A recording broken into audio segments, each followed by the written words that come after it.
Okay, good afternoon. Welcome to today's debate between Doveton College A and Doveton College B.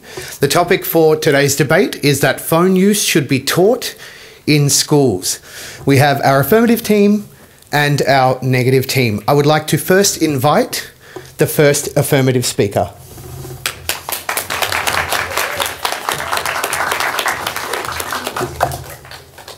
Education is not the learning of facts, but the training of the mind to think. That's what Albert Einstein once said. Today, that means teaching students how to use technology, especially smartphones, as tools to unlock their potential and think critically in our digital world. Phones are already in schools. They are already shaping the way students learn. Yet, instead of teaching students how to use them responsibly, we pretend that banning them will make the problem disappear. It simply won't. We define phone use should be taught as a learning tool in schools, to mean that schools should explicitly teach students how to use smartphones for educational purposes, such as research, organization, and digital literacy. Our model is simple. Schools will deliver structured lessons and guidelines on appropriate phone use in learning's context, including how to verify sources, manage screen time, and avoid distractions. Teachers will remain in control. This isn't a free-for-all. It's about teaching students how to use a tool they already have, responsibly and effectively. That's why we, the affirmative team, strongly support the motion that phone use should be taught as a learning tool in schools. Let's be crystal clear. This debate isn't about letting students scroll on TikTok all day. It's about teaching them how to use their phones the right way, for research, fact-checking, and learning. That means structure, not chaos. Training, not distraction. This debate isn't about whether phones should be allowed. It isn't about whether students misuse them. The real question is, will we take control of this issue or keep pretending it doesn't exist? Because let's be honest, ignoring the problem does not make it go away. It makes it worse. Here's what we're proving tonight. First, I'll show you that structured phone education is the only way to stop distractions and keep students focused. Next, our second speaker will prove to you that without this training, students will never build real digital literacy or self-discipline. Finally, our third speaker will dismantle whatever is left of the opposition and prove why their do-nothing approach is reckless. Without phone education, distraction is inevitable. Teaching responsible use is the only solution. Banning phones does not stop students from using them.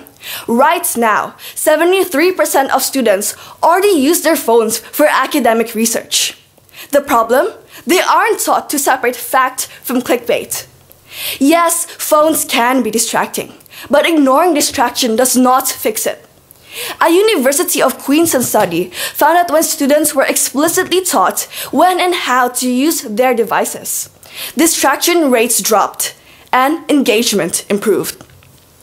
So what happens if we train students to use phones responsibly? We set expectations, we create boundaries, and we keep teachers in control. If we don't, students will misuse them anyway, just without guidance. Banning phones isn't a solution. It's giving up. It says, oh, we don't know how to teach self-discipline, so let's pretend the problem does not exist. That's not education. That's avoidance. Phones also make learning more accessible. Not every student has a laptop, but most have a phone. A Grattan Institute report found that low-income students are twice as likely to lack a personal laptop for schoolwork. So, if a student doesn't have a laptop at home, do we just let them fall behind? Some argue just use school laptops. That assumes that every school has enough devices, that they actually work, and that students have equal access. The reality? School devices are outdated and limited. And what about so-called government support for student laptops? Nowhere to be seen. Schools can't afford enough teachers, let alone a new fleet of acers. So if the opposition solution is just buy more laptops, they don't understand underfunded schools. But what about misinformation? Yes, it's a problem.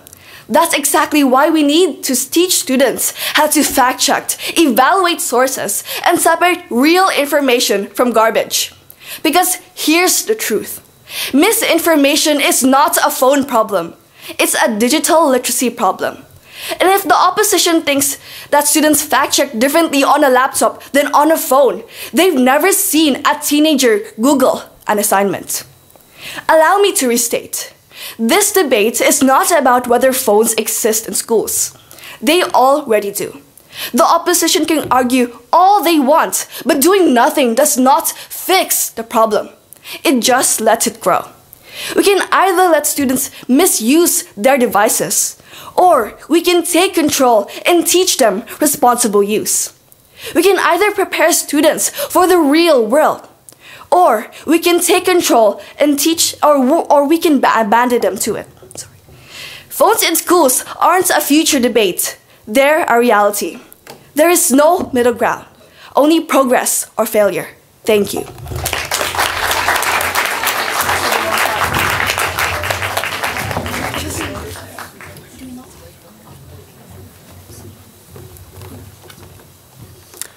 Thank you to the first speaker for the affirmative.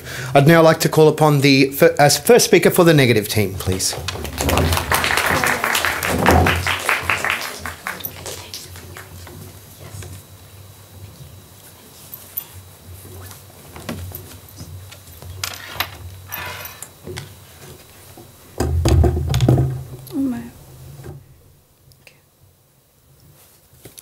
Good afternoon, students, teachers, and the opposing team. We, the negative team, strongly oppose the motion that phone use should be taught as a learning tool in schools. Before I introduce our case, let's deal with what the affirmative speaker has claimed. The affirmative has attempted to claim that structured phone lessons will teach students self-discipline, but this assumes that students will actually follow these guidelines. Research from the American Psychological Association shows that students are more likely to follow rules when there are strict enforcement measures, not just lessons on appropriate behavior. Without active monitoring, students can easily ignore guidelines and misuse their phones, leading to continued distractions. Instead of relying on lessons, schools should implement clear phone policies and enforce them consistently to truly promote self-discipline. The affirmative has falsely claimed that we are avoiding the issue. It's not empowering if it sets students up to fail. Phones are designed to keep your attention. Even adults can't resist them. Putting that responsibility on teenagers in a classroom setting is unrealistic. Real empowerment comes from boundaries and support, not from tossing students into temptation and hoping for the best. The opposition would have you believe that banning phones is outdated and that teaching phone use is a proactive step forward. But there's nothing modern about encouraging habits that hold students back. Phones aren't neutral tools. They're engineered to hijack attention. In fact, many schools have already moved forward by using focused tech like laptops and tablets that enhance learning without constant distractions. Letting phones into every lesson isn't innovation. It's distraction dressed up as progress. Let's get one thing straight. This debate isn't about whether phones exist. They do. It isn't about whether students misuse them. They do.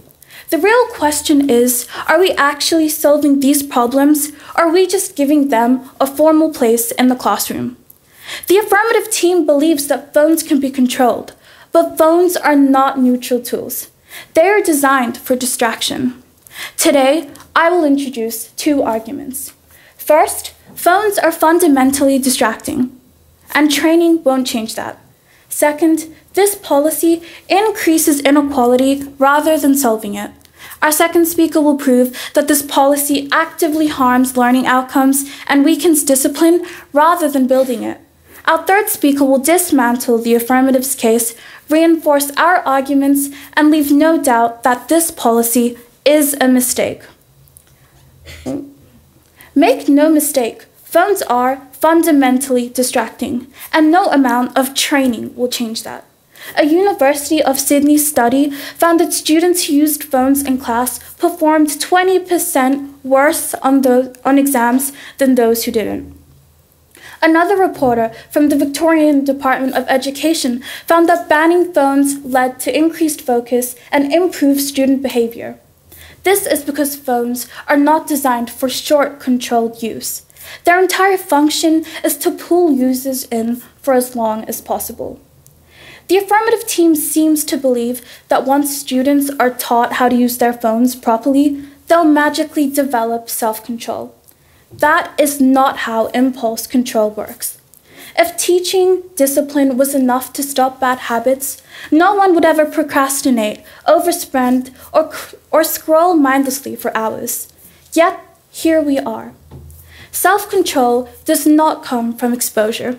It comes from removing unnecessary temptations. The opposition's logic is like giving students lollies in class and trusting them to save it for recess. A Monash University study found that even when a phone is turned off and face down, it still reduces cognitive capacity because users are subconsciously aware of its presence. This means that even the most disciplined students will be affected. So, let's ask a simple question. If schools are already struggling to get students to focus, why on earth would we deliberately introduce a device designed to distract them? This policy increases inequality rather than solving it. The affirmative team wants you to believe that using phones will bridge the digital divide. In reality, it widens it. A Grattan Institute report found that low-income students are twice as likely to lack access to high-speed internet or up-to-date smartphones. The affirmative model assumes that all students have access to equal technology. They simply don't. What happens to students with older, slower devices that can't handle the same educational apps? What about students without reliable internet at home? Does the affirmative team really expect them to learn at the same rate as students with the latest AI-powered iPhones? In their world, schools aren't leveling the playing field. They're making it even more unfair. Some might argue, well, schools can just provide phones. Sure, and schools can also hire a full-time unicorn to teach maths. It's not happening. Schools can't even afford replacement teachers, let alone hand out free smartphones. This policy isn't a solution. It's a privilege disguised as one. So let's be clear. Phones are built for distraction. This policy worsens inequality by assuming every student has access to the same high-quality device. The affirmative team will try to convince you that phones can be controlled, but let's be clear, they can't. The only thing this policy guarantees is more distraction, more inequality, and more students falling behind. We don't train students to focus by putting the most addictive technology in their hands and hoping for the best. We don't create equality by forcing students to depend on what they don't have. And we don't fix a problem by making it part of the curriculum. This policy is a disaster waiting to happen, and that is why we strongly oppose this motion. Thank you.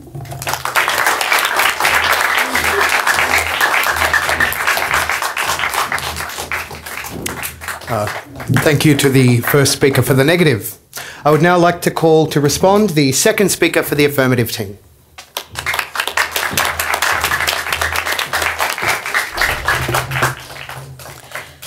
Good afternoon, audience. I'd like to start off by posing a question. Don't you think that if banning phones actually stopped students from using them, we'd live in a world where teenagers never broke rules, never got distracted, and definitely never snuck their phones under the desk? But we don't live in that world. We live in reality. And pretending we don't isn't a policy, it's just denial. Phones are already in schools. Right now, they're being misused, without guidance, without discipline, and without control. We can keep ignoring the problem, or we can take control and teach responsible use. We've already proven that structured phone education is the only logical way to control distraction, and that phones make learning more accessible for students who don't have personal laptops. Now, before we proceed, I would like to dismantle some claims made by the opposition. They claim that teaching effective technology use is unnecessary, and that students already know how to use them. But here's the thing, knowing how to scroll is not the same as knowing how to think critically. 80% of students struggle to tell real news from misinformation. This policy teaches digital literacy. Students know how to scroll, but they don't always know how to analyze. That's why this needs to be taught. They also said that phones are fundamentally distracting. But ignoring distraction doesn't remove it. Teaching structured phone use reduces misuse, instead of forcing students to figure it out alone. We don't stop distraction by pretending it isn't there. With our approach, we stop it by teaching students how to manage their attention. We already teach literacy, numeracy, and computer skills in school. Why? Because we don't expect students to just figure it out on their own. Yet, when it comes to phones, the device students use the most, we assume they'll magically develop good habits. A Melbourne University study found that 80% of high school students struggle to tell the difference between real news and misinformation online. They see a post, they believe it. They Google something, they click the first link. They don't question sources, they don't fact check, and they don't know how to filter real information from fake news. So, what happens when we refuse to teach structured phone use? We don't stop students from using phones, we just let them keep making the same mistakes. Some might argue we can just teach digital literacy on laptops, but students aren't reading conspiracy theories on Microsoft Word, they're reading them on TikTok, Instagram, or whatever link their friend just sent them.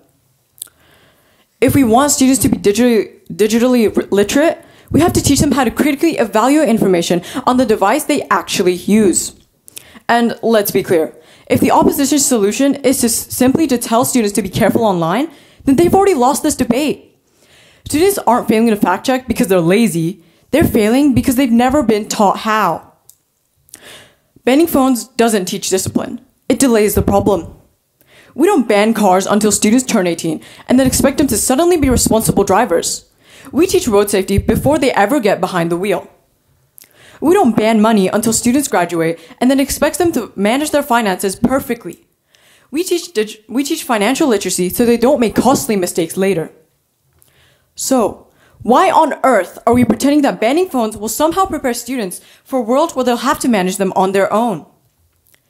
An ABS study found that when people have their phones nearby, even if they aren't using them, their ability to focus drops significantly. That's because phones condition us to expect instant engagement. And that's exactly why we need structured education.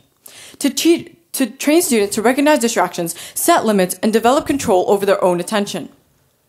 Some might argue students already know how to focus. Sure, and adults should already know how to stop procrastinating, but here we all are. We don't expect perfection, we expect training. If we don't give students that training, we are setting them up to fail. And let's be honest, if students can't focus on their work with a phone next to them, how exactly do we expect them to handle a full-time job in a world where phones are everywhere? What's the opposition's plan? Ban phones from the workforce too? That's absurd. The opposition might claim that we don't need this because phones aren't necessary for learning. But that assumes students will only ever access the internet on a laptop in a perfectly controlled classroom. That's not reality. Phones aren't replacing learning, they are already shaping it. The only question is whether we teach students how to use them properly or leave them unprepared. The opposition is arguing for inaction. They want to ignore a problem that's already happening. If their best idea is to hope students figure out on their own, then maybe they need to listen in critical thinking too. There's no debate about whether students are using phones. They are. The only debate is whether we equip them to use them well or let them sink. Thank you.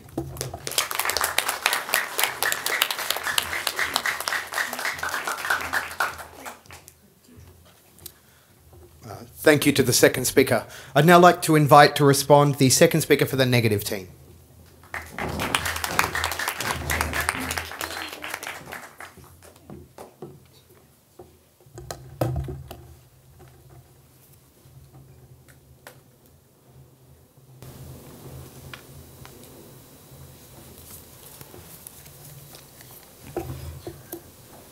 Good evening, everyone. Good evening, everyone. We've heard the opposition double down on the idea that phones can be trained into becoming learning tools. But their case rests on one massive assumption: that the moment we start teaching phone use in schools, students will suddenly stop misusing them. That is not how behavior works. That is not how learning works. And that is not how phones work. Before I reinforce the case, let's address what we've just heard. The opposition has wrongly argued that letting students use phones in class empowers them to manage technology better. By handing someone a loaded distraction, calling it empowerment, is just bad logic. Even adults struggle with screen time and focus. And we expect teenagers to do better in a classroom during a lesson. Real empowerment means giving students a chance to focus and succeed by removing unnecessary distractions, not placing temptation in their hands and hoping they resist. The affirmative has tried to tell you that digital literacy is essential, but does not require personal phone use in class. Students already teach computer skills, research methods, and responsible technology use through laptops and controlled online environments. Allowing unrestricted phone use blurs the line between personal and academic technology use, increasing the risk of cyberbullying, academic dishonesty, and screen addiction. True digital literacy involves responsible, purposeful engagement with technology, not unrestricted access to personal devices. The opposition has tried to convince you that structured phone use builds discipline, improves technology, and makes learning more effective. But they fail to prove one crucial thing: why this requires personal phone use in classrooms. Every so-called benefit they've listed can already be achieved using school-controlled technology. So what are we really gaining from handing students a tool designed to distract them? Instead, I'll prove that this approach does more harm than good.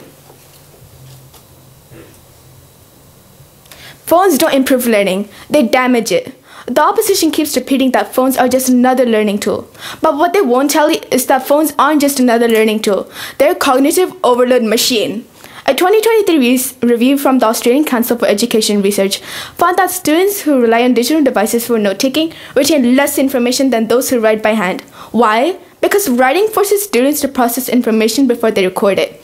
Typing, or worse, scrolling, bypasses this entirely. We also know that multitasking kills learning. A Harvard University study found that switching between tasks, even briefly, can cause up to a 40% drop in comprehension. Yet, that is exactly what this policy would formalize.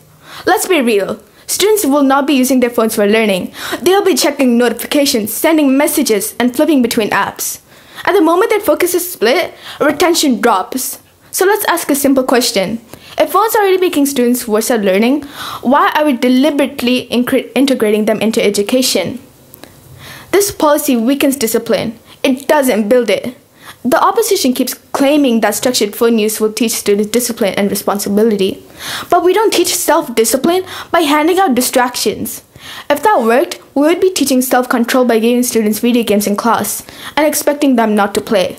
A Monash University study conducted in 2024 found that social media apps activate the same neural reward pathways as gambling. This means that phones aren't just distracting, they're addictive. The opposition wants you to believe that students can be trained to resist this addiction. But here's the truth. If adults can do it, why are we expecting children to? Think about it. We have entire industries dedicated to helping people manage their screen time. Self-help books, parental control apps, focus timers. And yet, the opposition wants us to believe that a few structured lessons will suddenly transfer teenagers into digital monks. Let's be serious. This isn't discipline. This is setting up students to fail. If we genuinely care about helping students focus, we remove distractions, not normalize them. Let's be transparent about what's happening here. The opposition's plan isn't about fixing a real gap in education. It's teaching students to manage a problem we don't actually need to introduce. It's about giving students access to a tool designed to steal their focus, then hoping they won't use it in the way it was designed. And when that fails, there is no backup plan. This isn't a learning strategy. This is wishful thinking. For all these reasons, we strongly oppose this motion. Thank you.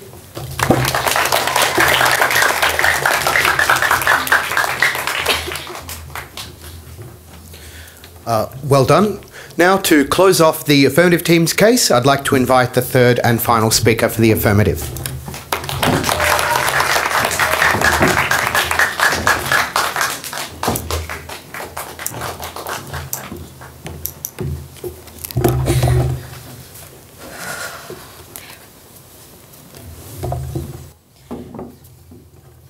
At this stage in the debate, the opposition has had every opportunity to prove that ignoring a real and growing issue is somehow a better alternative to addressing it head on. But they fail to do so because their entire argument is built on wishful thinking rather than logic. We have never denied that phones can be distracting. We have never denied that misinformation exists. In fact, that's exactly why we need a solution. These challenges are already shaping students' lives, and yet the opposition's plan is to do nothing, hoping that students will magically figure it out on their own. That is not a valid argument. That is not a solution. That is an abdication of responsibility. But before I reinforce our case, let's deal with what's left of the opposition. Now, the opposition has tried to argue that if even adults have issues controlling their screen time, how can we expect children to do so? They say that's exactly why we need to ban it, to increase focus. But you don't just teach self-control by hoping it happens. We don't hand kids sugar and expect them to ignore it. So why hand them a device that literally screams for their attention and expect them to resist?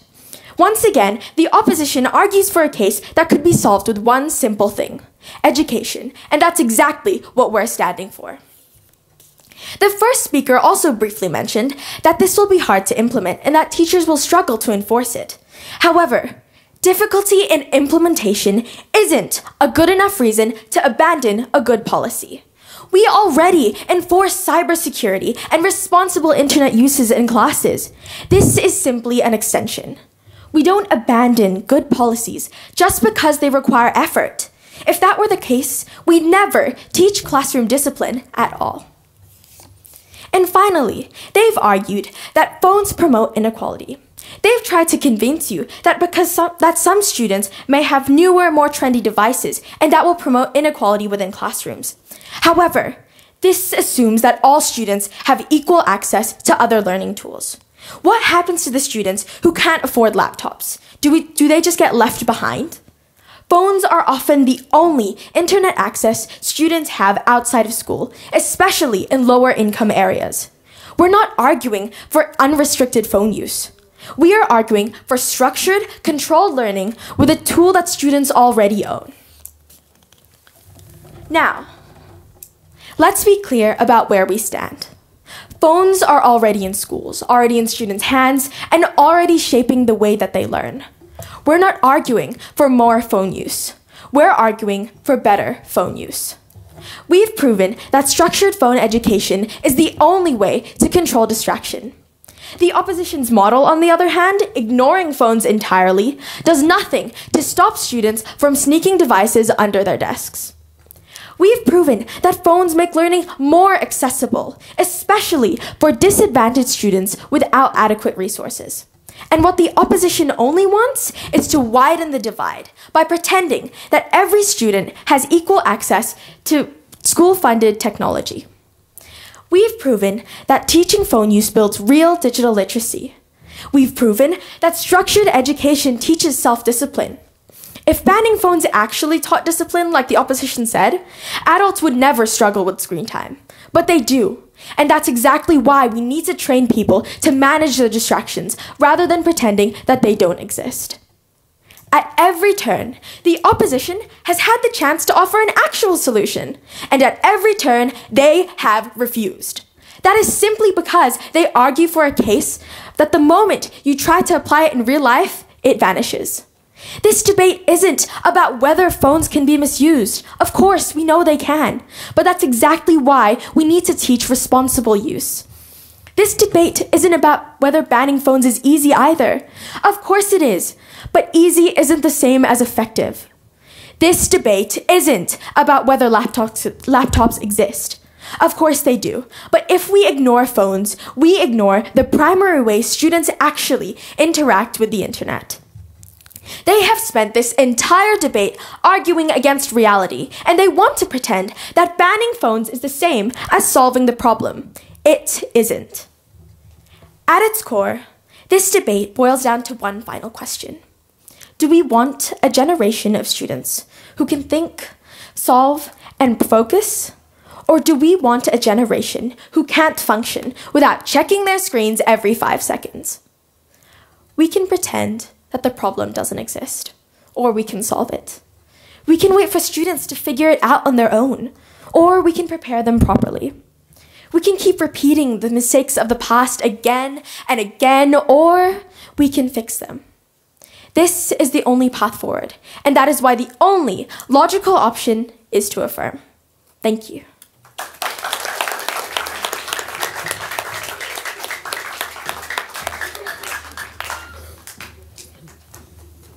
Thank you to the affirmative team. I would now like to invite the third speaker for the negative to close off the debate.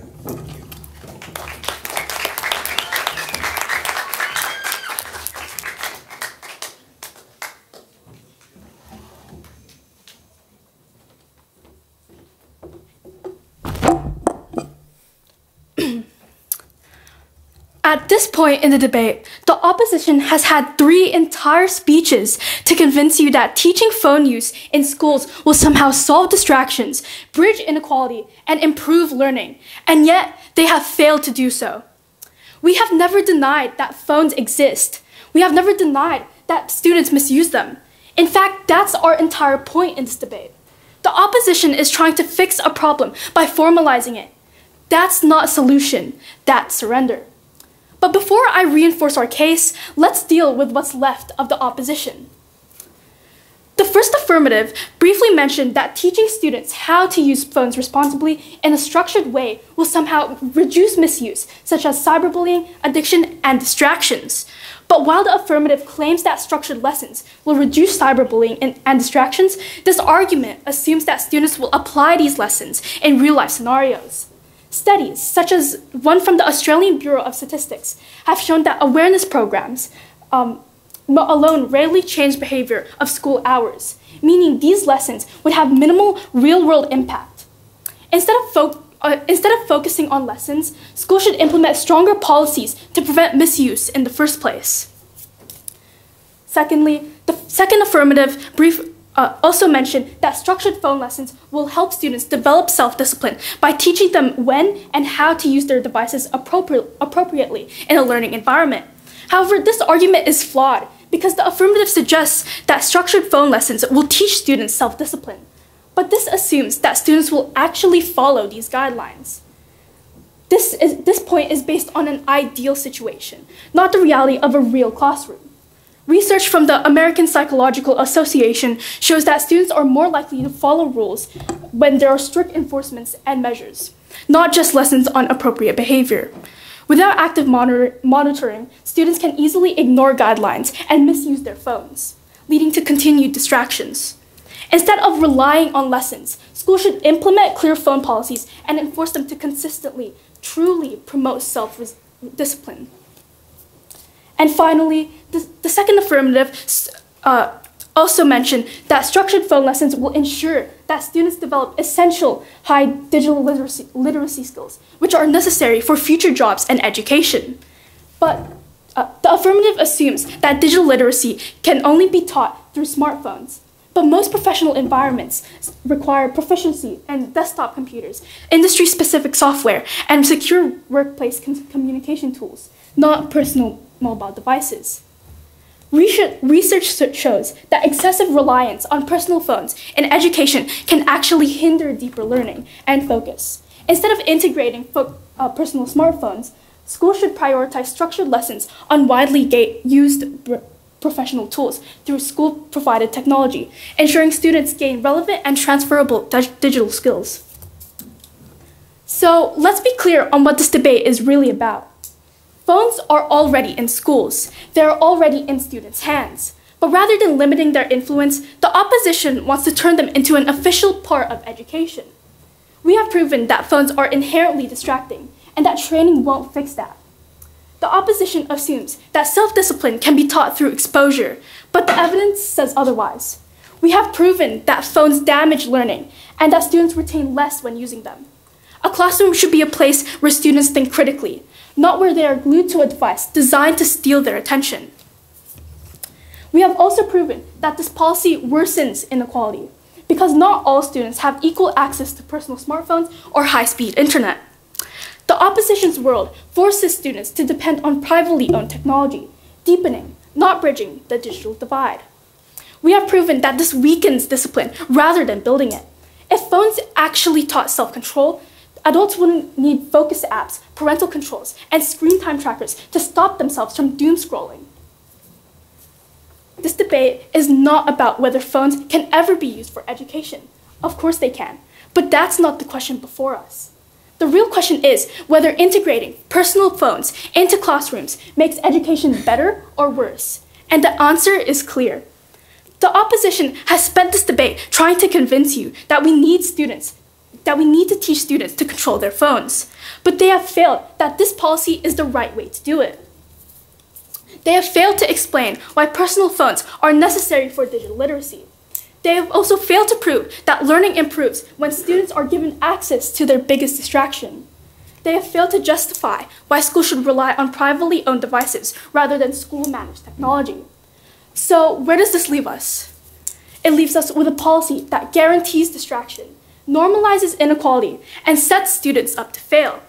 We can either remove distractions from the classrooms completely, or we can pretend we can train students to ignore them. We can either focus on real learning, or we can hope that students suddenly develop superhuman self-control. We can either fix the problem entirely, or we can make it a part of the curriculum. And there is only one responsible choice, and we have left absolutely no doubt on what that choice is. So common sense must prevail. Thank you.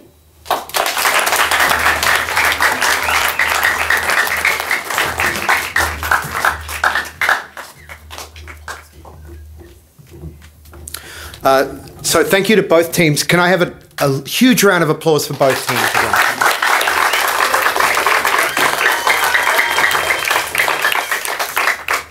Now, this is the point in the debate where the adjudicator would take some time to make a judgment about which team did it better, but we might just take a vote of the audience to do it for the purpose of today. So, if you thought the affirmative team made a more solid case, please raise your hand now.